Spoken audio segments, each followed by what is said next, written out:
duraan dursee galanni waaqayyoof haa ta'u. Maqaan koo Taaddalachi Tufaan jedhama. Dhaloonni koo Baaleedha.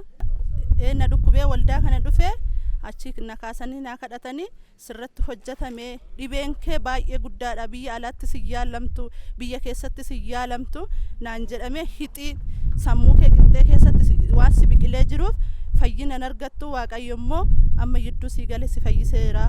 Torbee lamaan booda milikkita argitaa naan jedhan. Milikkitichillee torbee lama mulu dhiiga fi furriin na keessa ba'aa ture. Dhiiga furriin na keessaa torbee lama na keessaa ba'eet gaafa sanbata guddaa ganama waldaan dhaqee hoon kadhadhu boombii guddaan keessa qabu na keessaa bu'e waldaa keessatti. Kanaafuu Waaqayyo naa galateeffadha. Waan baay'ee na oolche, waan baay'ee naa godhee jira. Kan namni hin dandeenye, kan birriin hin dandeenye Waaqayyo daqiiqaa takkatti na fayyisee jedha. Waaqayyo naa galateeffadha. Namoonni kana argitan sirritti Waaqayyo naa galateeffadha. Waaqayyotti of kennaa. Odoo baasii tokko hin baasin, odoo waa tokko hin jedhin Waaqayyo na fayyisee. Namoota dhibee garaa keessa jirtan odoo baasii tokko hin baasne kinoo sammuun kooti ergasii nagaadha, fayyaa kooti. Waaqayyo naa galateeffadha. Gara Waaqayyootti. Maqaan koo Shawaayyeen jedhama. Amma kana nani dhugaa ba'u na dhukkubeen ture, baay'een dhukkubsachaa ture ji'a lamaaf. Ji'a lama dhukkubsadhee mana yaalaallee deemeen ture. Mana yaalaatti qorichallee na laatanii turanii qorichi sun na fayyisuu hin dandeenye.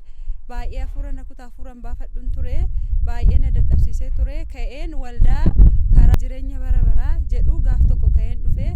Ka'ee gaafan dhufu raajii bulaan na kaasanii Waaqayyoon na kadhatanii hafuura hamaatu si qabee jedhanii Waaqayyoos narraa ifatee anis nan fayyee. Waaqayyoon baay'een galateeffadha. Baay'een isa galateeffadha. Wanni isiniin jedhu yoo jiraate warri dhukkuba garaa keessa jiraattan, warri biyya adda addaarra jirtan, warri lafa adda addaarra jirtan dhuguma Yesuus fayyisaadha.